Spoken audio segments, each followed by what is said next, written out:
May mga hakbang na raw na ginagawa ang Department of National Defense kasunod po yan ng panibagong insidente sa West Philippine Sea sa pagitan ng China at ng Pilipinas. Nagsalita rin ang isang opisyal ng Malacanang patungkol naman sa nangyayaring paghahanap kay Pastor Apollo Kibuloy sa Davao City. May ulat on the spot si Ivan Mayrin. Ivan?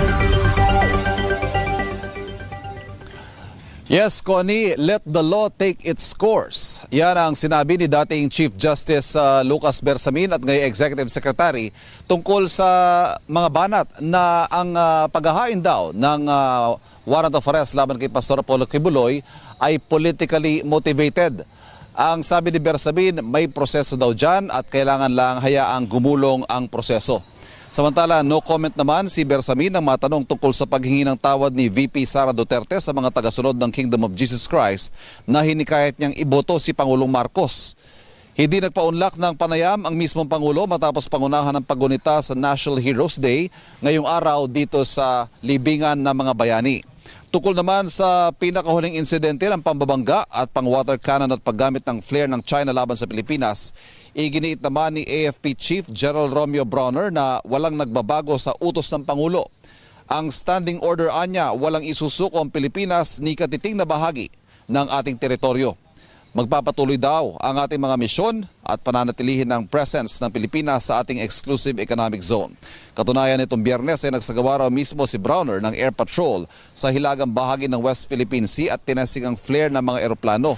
Pero ang atin daw ginagawa at patuloy na gagawin, titiyaking na ayon sa international law. Samantala si Defense Secretary Gibo Chodoro sinabing ipinaubaya na sa National Maritime Council ang mga susunod na hakbang na direktang pinangangasiwaan ng Pangulo. Sa panig ng Department of National Defense, may mga ginagawa raw sila na hindi maaaring idetalye. Patuloy daw ang pagpapalakas ng Pilipinas, hindi para gumanti sa mga agresibong aksyon o armed attack, kundi para iwasang may armed attack na mangyari.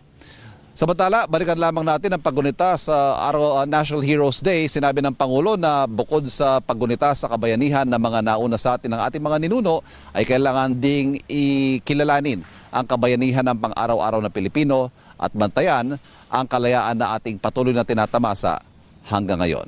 Connie. Maraming salamat, Ivan Mayrina. Kapuso, para sa mga maiinit na balita, mag-subscribe sa GMA Integrated News sa YouTube.